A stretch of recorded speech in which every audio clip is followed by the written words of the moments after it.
सब लोग ध्यान दो। क्या आप डॉक्ट्रिन एंड कवेनेंट्स सेक्शन 6 से 9 के बारे में कुछ एक्स्ट्रा इन्फॉर्मेशन चाहते हैं? तो आप बिल्कुल सही जगह पर हैं और ये बहुत एक्साइटिंग चीज़ है।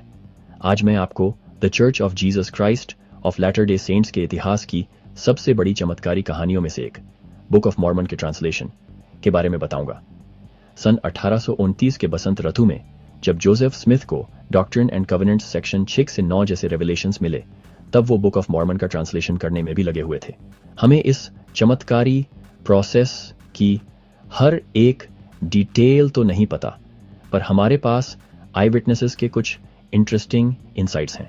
एक सीयर होने के नाते जोसेफ स्मिथ लॉर्ड द्वारा गाइडेड थे। उन्होंने भगवान द्वारा तैयार किए गए स्पेशल इंस्ट्रूमेंट्स का यूज किया, 2 ट्रांसपेरेंट स्टोन्स जिन्हें यूरिम एंड थुमिम कहते हैं, और कभी कभी एक सीयर स्टोन का भी। जोसेफ ने सारी डिटेल्स नहीं बताई, उन्होंने सिंपली कहा कि ये गॉड के गिफ्ट और पावर से हुआ।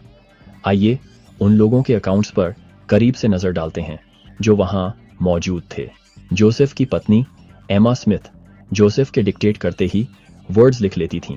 उन्होंने कहा, जब मेरे हस्बैंड बुक ऑफ मॉर्मन का ट्रांसलेशन कर रहे थे, मैंने उसका एक पार्ट लिखा था।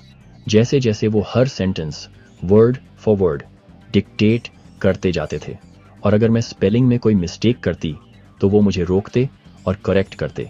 हालांकि उनके लिए ये देख पाना इम्पॉसिबल था कि मैं कैसे लिख रही हूँ।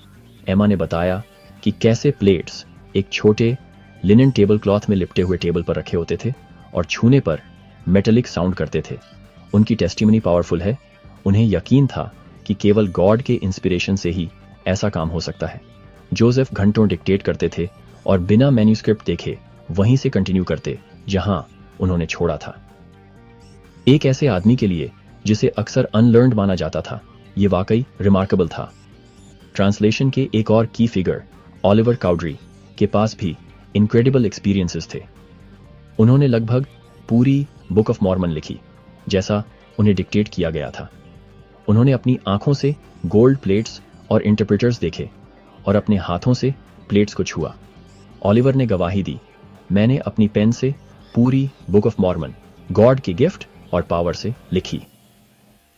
एमा और ऑलिवर की ये टेस्टिमोनीज उस चमत्कारी प्रोसेस का पावरफुल एविडेंस देती हैं जिससे बुक ऑफ मॉर्मन सामने आई। जैसे जैसे आप डॉक्ट्रिन एंड कवेनेंट्स सेक्शन 6 से 9 में इन रेवलेशंस को पढ़ते रहेंगे, गॉस्पल की रेस्टोरेशन में शामिल लोगों के प्रोफाउंड एक्सपीरियंसेस को याद रखें। उनकी टेस्टिमोनीज बुक ऑफ मॉर्मन की डिवाइन ऑथेंटिसिटी की पुष्टि करती हैं। मेरे साथ जुड़ने के लिए धन्यवाद। अगली बार तक, चाओ।